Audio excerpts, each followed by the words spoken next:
G'day, it's Paul Rowe here.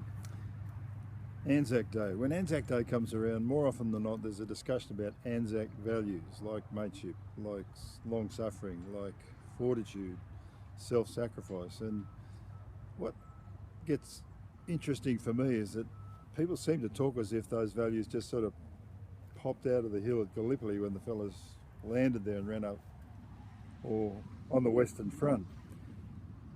And we don't seem to really think, now where did those values come from? Well, I've got some ideas on that I'd like to share with you. A few years ago, Robin and I were in France, and we went to a little village called Villers-Bretonneux, and there's a big battlefield there. And the school, when you go to the school in Villers-Bretonneux, on the front of it, it's got written, "Don't forget the Australians." And that's because at the end of the war, the Germans were making a big push, and the Australians were called in to make a stand and actually broke the force of that attack. And the French were so grateful that they have remembered it ever since. It's written on their school. So we went to the battlefield, and there's acres and acres and acres of graves, and right in the middle is a great big cross with a sword sort of imposed on it. And then as you walked along the graves, you come across grave after grave after grave saying something like, Jesus said, "I am the resurrection and the life," you know. And you think to yourself, now, these men grew up somewhere with families who had a set of values that came from somewhere.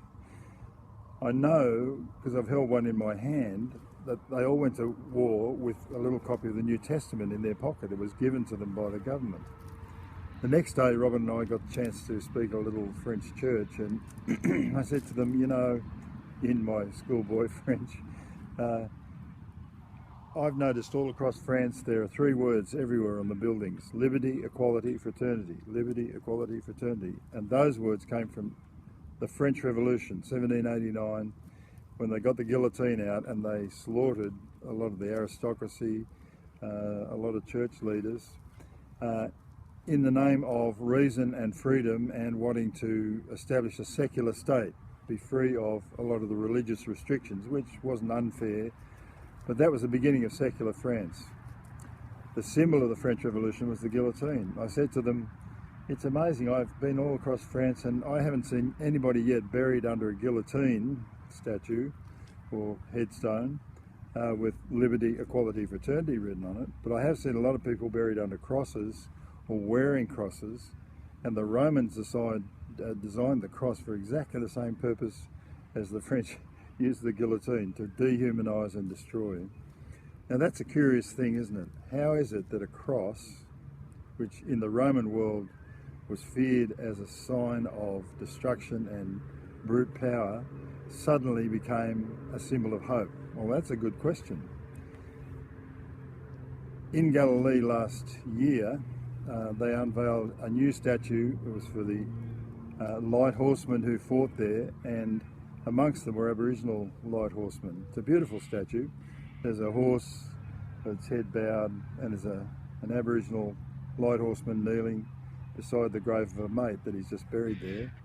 And in his hand he has a copy of the New Testament. Jack Pollard was the guy's name, and he was a Christian.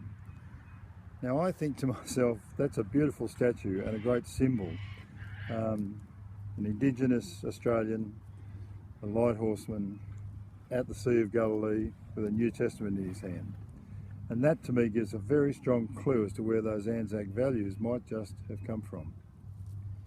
If you go to the big war memorial in Melbourne, you go up into this big marble atrium and you stand in the centre of a big marble floor. They point up to the roof and they say, see that hole up there in the roof on the 11th hour of the 11th day of the 11th month?